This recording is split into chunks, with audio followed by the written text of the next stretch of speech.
উন্নত চিকিৎসার জন্য লন্ডনে নিতে বেগম খালেদা জিয়াকে সড়কপথে বা হেলিকপ্টারে নেওয়া হবে হযরত শাহজালাল আন্তর্জাতিক বিমানবন্দরে।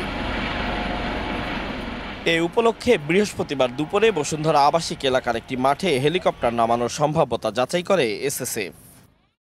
বেগম জিয়াকে অ্যাম্বুলেন্সে করে এভার কেয়ার হাসপাতাল থেকে নেওয়া হতে পারে হাসপাতালের পেছনের এই মাঠটিতে। এখানে আগে থেকেই প্রস্তুত থাকতে পারে এসএসএফ এর হেলিকপ্টার।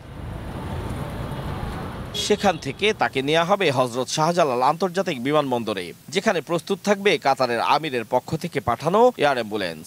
যাতে ওনাকে সুস্থভাবে ওনার চিকিৎসা দেওয়া যায়, সেই লক্ষ্যেই সকল প্রস্তুতি সম্পন্ন করে আমরা ইনশাআল্লাহ আজকে মধ্যরাত্রির পরে আগামীকালকে আর্লি মর্নিংয়ের মধ্যে বাংলাদেশ থেকে ওনাকে দেশের বাইরে নেওয়া হবে।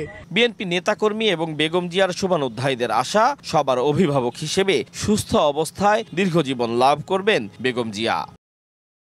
আতাউর কাউসার, সময় সংবাদ, ঢাকা।